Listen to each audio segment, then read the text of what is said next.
to help you with your review while I'm gone, I decided to give you an example of each lesson that were provided to you on the quiz. So there are about 2 problems from each lesson. A couple of them have 3, and I gave you one example from each lesson so that you have something to go by to help you finish it.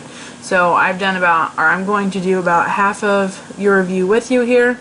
You do not have to watch or follow along with this, but if you need help, you can skip through and see which problems I have so that you have examples to go by. So on this one, it says the bumper car ride at the state fair has 3 red cars, 4 green cars, and 2 blue cars. Joe is the first in line for the ride and is assigned a car at random. Bill is next in line and is randomly assigned a car. What is the probability that both Joe and Bill will drive a red bumper car? Express your answer as a percent. If necessary, round to the nearest tenth. So first of all, Joe is the one who's in line first, and he gets assigned at random. So the cars to choose from are 3 red, 4 green, and 2 blue, and we want him to have a red car.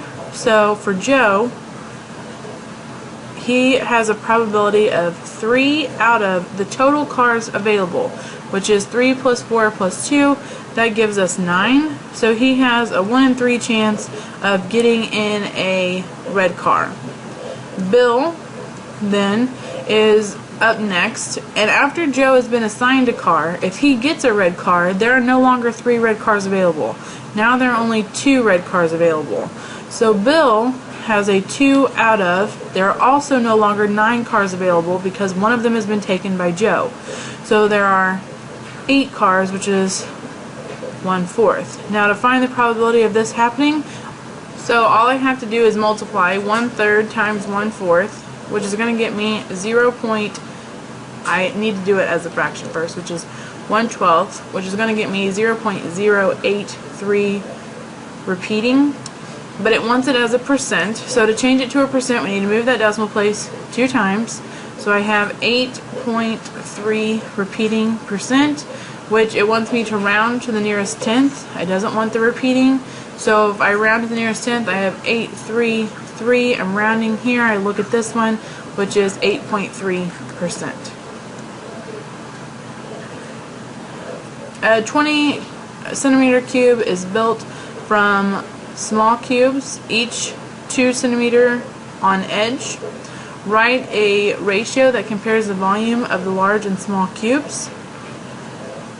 So when they say they have a 20 centimeter cube and a 2 centimeter cube, we're talking about those 2 cubes, and that means that's what each side is. So I have a larger cube,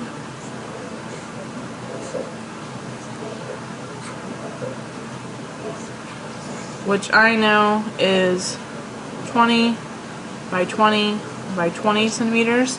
And then I have a smaller cube, which is 2 by 2 by 2. So I'm going to start by finding the volume of each of them first. So this one, my formula for the volume of a cube is length times width times height. So I plug in 20 times 20 times 20, which is going to get me 8,000. Over here, my volume is going to be the same formula, length times width times height, and I take 2 times 2 times 2, which is going to get me 8. And then this is obviously in cubic centimeters, as is this one. What it wants, though, is a ratio that compares the volumes of the large and small cubes. So the ratio is going to be the volume of the larger cube over the volume of the smaller cube. So the larger cube is 8,000 over the smaller cube, which is 8, and that is going to reduce to 1,000 to 1. That's our ratio.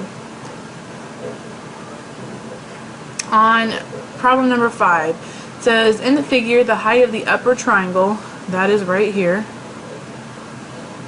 is a over b squared. The height of the lower triangle is b squared c to the third over a to the seventh. That's right here. The length of the shared base, this is the shared base, is a to the fourth b to the fifth over c. The total area of the figure is represented by this. Simplify the expression. So they've given us all the information, and all you have to do is simplify this. So don't panic whenever you see a problem like this. See what it's wanting you to do. So I have a to the 4th, b to the 5th over 2c to the 5th times the quantity of a over b to the 2nd plus b squared c to the 3rd over a to the 7th. Okay?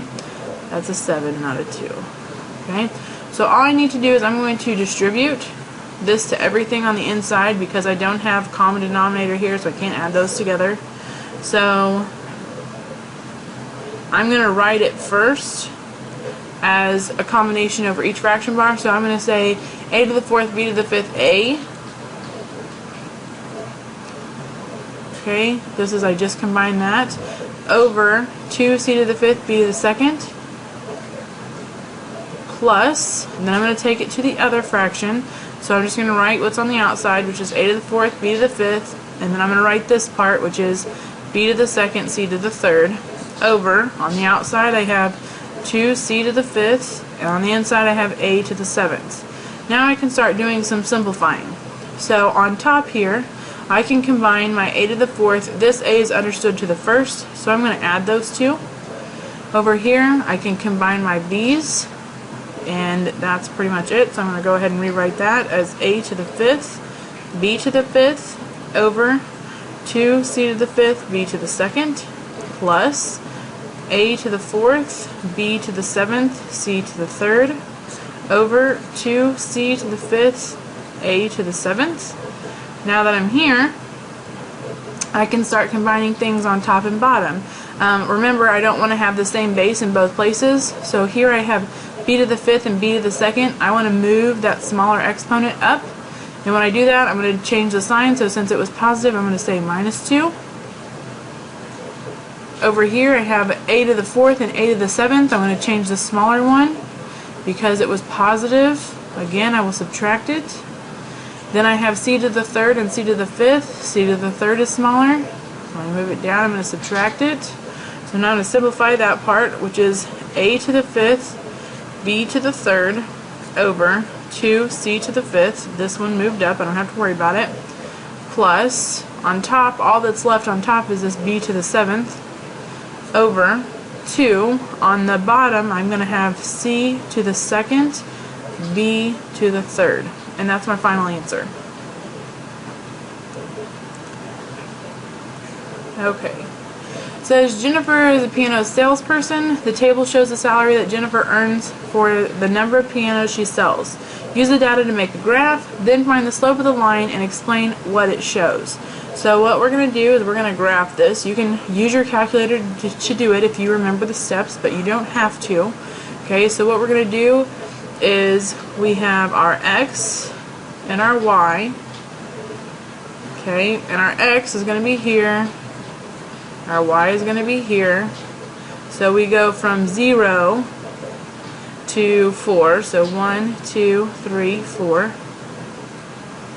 That 4 isn't over as far as it should be, but it's okay. Then we're going to say that this is broken because we're not going to start at 0. We're going to start at 1,000.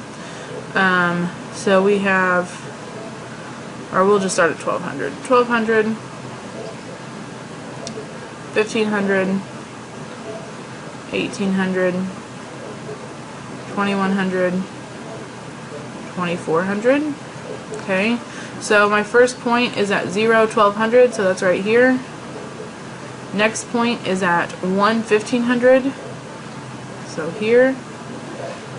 Next one is at 2, 1,800, so 2, 1,800. Next one is 3, 2,100. And the last one is 4, 2,400. So this is a straight line on this one. Okay. So what we can do is we know what we're trying to get the equation of the line. So I have y equals mx plus b.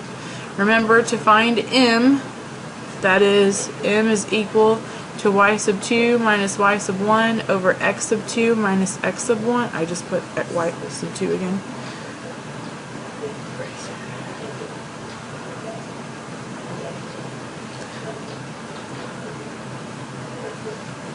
Minus minus x sub 1. Okay, so I have ordered pairs all the way down here, so I'm going to take the first two to help me find this. Since it's on a straight line, they all fall on the line. I can take any two and I'll get the same answer. So I have x1, y1, and x2, y2. So when I plug those in, y2 is 1500 minus y1, which is 1200, over x2, which is 1, minus x1, which is 0. So I get 300 over 1, which means my slope is 300. So I have y equals 300x plus b. Now if I want to know b, this is what I have to be solving for, which means that I can plug in for x and y. So I can use any of these points to do that. So I'm just going to take my x1, y1. So instead of y, I'm going to put 1200 equals 300. Instead of x, I'm going to put that 0 plus b. So 300 times 0 cancels out to a 0. So I get that 1200 equals b. So my equation is y equals, my slope was 300, x plus my b, which is 1200. And that's my final answer. On problems like this, I always recommend that you write them exactly the way that you read them. So I'm going to write it the way I read it. First, it says 39 is means equals what percent. If I don't know what percent, I have to put p or a variable of some kind. You can choose x, whatever you want to. W of means to multiply 80. So to get p by itself, I'm going to divide by 80 on both sides. Cancels, so I get p is equal to, and when I punch that into my calculator, it should be just under half. And it is 0.4875, but it wants it as I want to know what percent. This is a decimal, so to change it to a percent, I either need to multiply by 100, or I can remember that I can move that decimal place 2 times. So I have 48.75% equals p, and it says to round my answer to the nearest tenth. So I'm looking at the 7, the 5 tells me what to do. I'm going to go up, so it's 48.8% equals p. Final answer. This one, there are still some of us who are missing these problems on the test, and I wish that we weren't. All this is a matter of plugging into your calculator correctly. When you plug it into your calculator, you should type in 27 caret, and then in parentheses you have your 2 over 3, which you can use the division sign to get this like this. And all you have to do is hit enter, and it's going to generate an answer of 9 for you. Okay, the caret key gives us the exponent, and you have to make sure that you put it in parentheses. Okay. The price of a train ticket from Columbus to New York is normally $1,900. However, students under the age of 16 receive a 40% discount. Find the sale price for someone under the age of 16. So if I'm talking about discounts, I'm talking about percent actual tables. So I'm going to have my percent actual, my original change in new.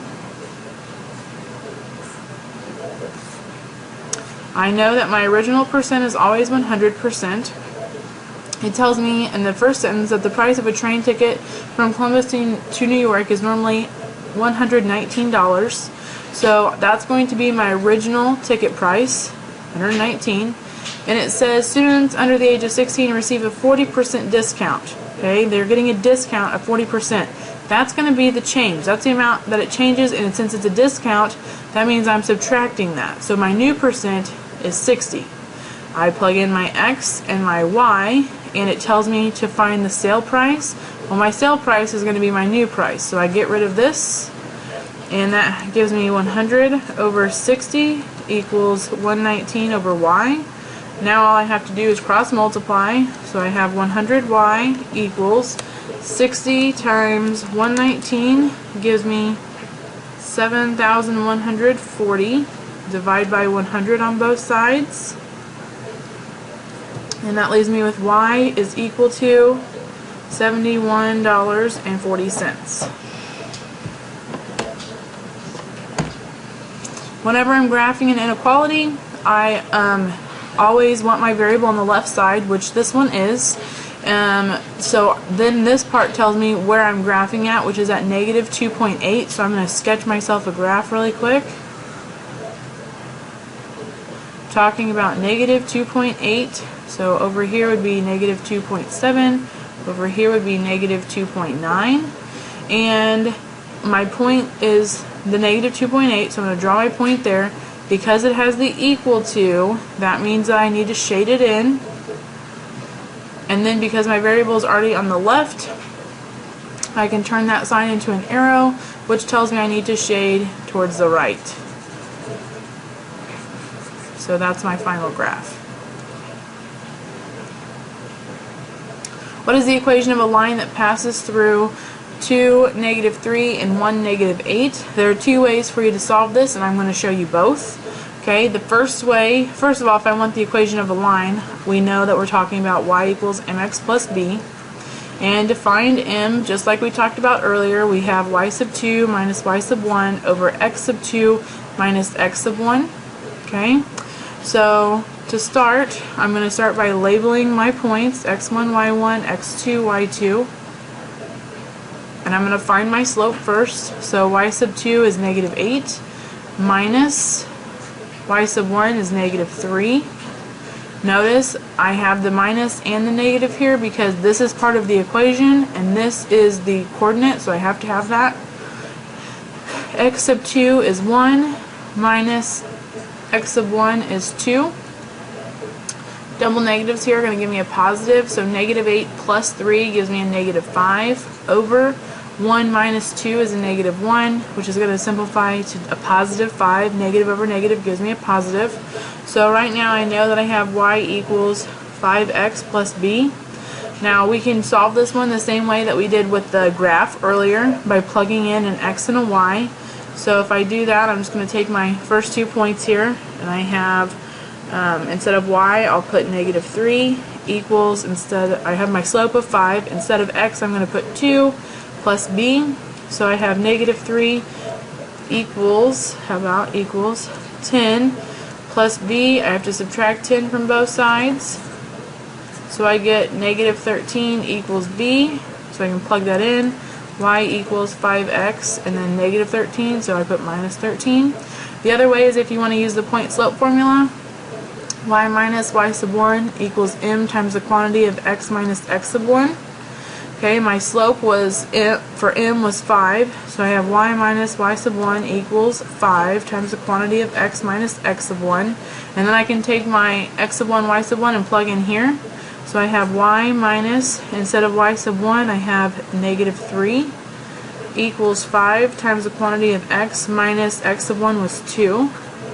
And I can then just simplify this. So double negatives here gives me a positive, so I have y plus 3 equals, I need to distribute that 5, so I have 5x minus 10.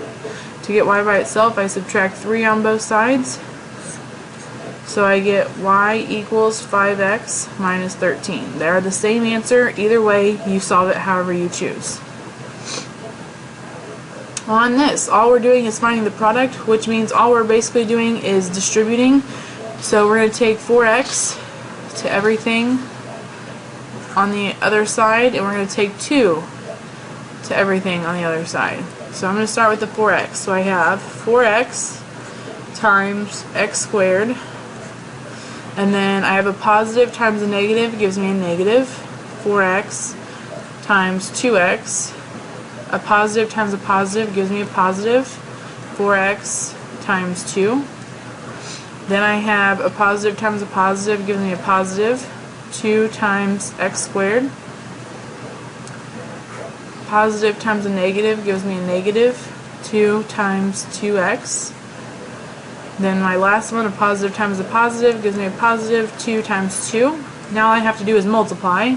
So when I multiply here, I have 4. X times x to the second gives me x to the third. Minus 4 times 2 is 8. X times x is x squared. Plus 4 times 2 is 8. Then my x is just tacked on because there's not an x over here. Plus 2 times x squared is 2x squared. Minus 2 times 2 is 4. Tack on that x. Plus 2 times 2 is 4. Now what I need to do is combine like terms. So I have a negative 8x squared plus 2x squared, and then I also have an 8x minus 4x. So my 4x to the third doesn't change. My negative 8x squared plus 2x squared gives me a negative 6x squared. 8x minus 4x gives me plus 4x, and then my plus 4 just drops down. So that's my final answer. On this, it is very important that you remember whenever we square something, we're taking that something times itself. If I have 4 squared, whoops, hello, come on. Why did you just freeze? Okay. If I have 4 squared, that's the same as saying 4 times 4, okay, which gives me 16. So since I'm taking the quantity of r minus 8 and squaring it, that means I have to take r minus 8 times r minus 8. So here I just need to FOIL. So I have first, outside, inside, last. So I have r times r. Positive times a negative gives me a negative. R times 8. Negative times a positive gives me a negative. 8 times r. And negative times a negative gives me a positive. 8 times 8. So r times r is r squared minus 8r minus 8r plus 64. So when I combine my like terms, which is negative 8r and negative 8r, that gives me a negative 16r, and the other two terms just drop down into my answer. So that's my final answer. So simplify the expression, radical 16, r to the fourth, s to the fifth, all variables represent non-negative numbers. So I'm going to start this by factor treeing. So I have 4 times 4, which is 2 times 2, 2 times 2. So in my radical, I'm going to write 2 times 2 times 2 times 2. And a lot of us, it probably helps to write out those variables as r times r times r times r, and s times s times s times s times s. And at this point we can take out any of our doubles. So I have double 2's, double r's, double s, which means I'm left on the outside with 2 times 2 times r times s radical. The only thing left on the inside is that s. So I wrote an 8 though, is an s. And 2 times 2 is 4, r times r is r squared, s times s is s squared, radical s. Final answer. On number 25, it wants us to solve by elimination. When I solve by elimination, that means I am eliminating a variable. So neither of these have the same coefficient, so I'm going to have to multiply both equations to get them to eliminate. I'm going to choose to eliminate x. For x to eliminate, I need to multiply the top by a 5 and the bottom by a 2. They're both positive right now, so I'm going to choose to multiply the top by a negative 5 so that I can have opposite signs. And I'm going to multiply the bottom just by a positive 2. So here I'm going to take negative 5 to everything, so I get negative 10x. Negative times a negative gives me a positive 25y. Negative times a negative is a positive. 7 times 5 is 35. Okay, on the bottom, 2 times 5x is 10x. And then I have 2 times negative 3y, which is going to be a negative 6y, equals 2 times 11 is 22. So then all I have to do is add or subtract whatever it tells me to do. So I have 35 plus 22 gives me 57 equals, and then over here 25y minus 6y gives me 19y. Those will cancel out. I have eliminated the x, so now I'm going to divide by 19 on both sides. So I'm left with y is equal to 3. Now that I know what y is, I can plug it into an original. So I'm just going to plug it into the first equation. So I have 2x minus 5. Instead of y, I'm going to put 3 equals that negative 7. When I multiply, I get 2x minus 15 equals negative 7. Add 15 to both sides. That's a 15. 2x equals, this gives me a positive 8. Divide by 2. So I get that x is equal to 4, and that's my final answer. So I would write that as an ordered pair of 4, 3, because it's always x and then y.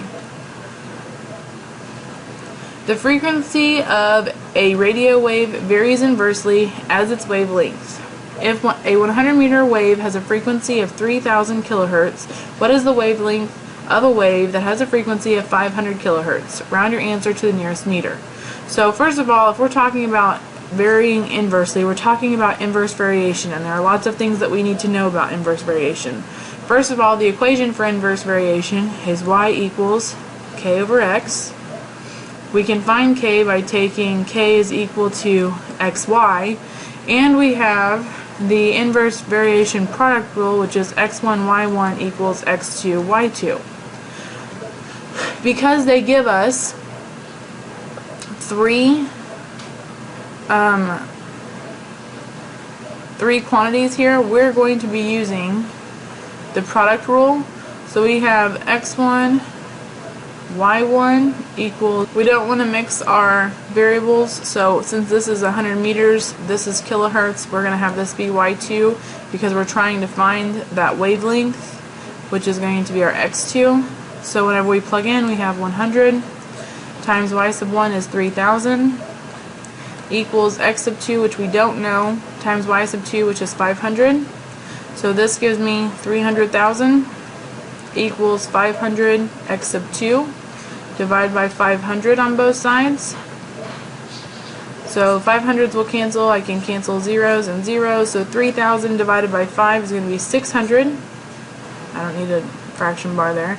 Equals my x sub 2. So my 600 is going to be labeled in meters because that is the wavelength. On problem 30, for me to be able to simplify these types of problems, first of all, I'm dealing with variables and I have fractions. So in order for me to be able to simplify fractions, I have to have a common denominator, which I do. And so I'm going to write it as one fraction, which is 9z minus 4z over h to the fifth. This is going to be equal to 5z over h to the fifth because these are like terms, so I can combine them. That's my final answer. On 31, it wants us to simplify or to solve by substitution, and they already have one of the equations with the variable by itself. So since I know that y is equal to x plus 5, I'm going to plug that into y on the first equation. I have 3x plus x plus 5 instead of y equals a negative 3. If I distribute that positive, I have 3x plus x plus 5 equals negative 3. So I have 3x plus x gives me 4x plus 5 equals a negative 3. 3, not a 2. And then to get x by itself, I'm going to subtract 5 from both sides. So I have that 4x is equal to a negative 8. Divide by 4 on both sides. So I get that x equals negative 2. Okay, and once I know what that is, I can plug it into my original. So I have y equals, instead of x, I'm going to put negative 2 plus 5. Y is equal to 3. So my solution is going to be x, which is negative 2, y, which is 3. Final answer. Last one that I'm going to do with you is number 34. It says to classify this and to give the number of solutions. In class the other day, we talked about what it means to classify. Okay, that is if it is consistent, inconsistent, dependent, or independent.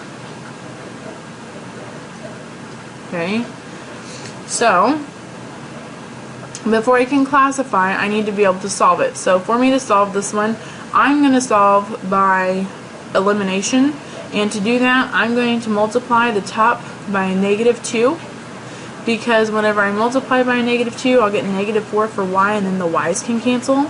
So negative 2 times negative 9x is going to be 18x. Negative 2 times negative 2y is negative 4y equals, and then over here I have a positive 8.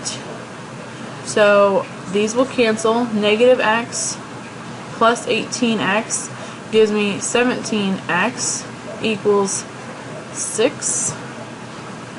which is an odd number, -2.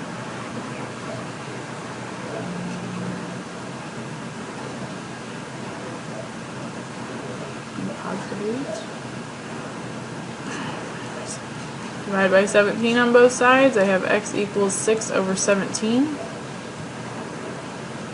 So if I plug that in to the second equation, I have -6 over 17 plus 4y equals a -2.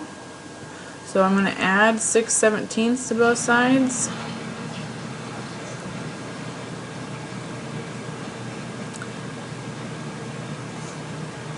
So I have 4y is equal to, whenever you punch this into your calculator, you need to make sure that you are using parentheses because it'll mess up your answer if you don't. So 6 divided by 17 is in parentheses and I'm adding, and then you need to change it to a fraction, and it should be an improper fraction, which is going to give us a -28 over 17, and then I have to divide by 4 on both sides. So, which is the same as multiplying by 1/4 when I'm dealing with fractions. So I have y is equal to, I have -7 over 17. Okay, so my solution is 6 over 17, -7 over 17, which means that I have one solution. And if I have one solution, that's first of all what it wanted me to tell, give the number of solutions. So there's one solution, and this would make it a consistent and independent system. And that's all that I have for you. I hope that this helped you get through the review, and I will see you in class tomorrow. Don't forget you have your tests.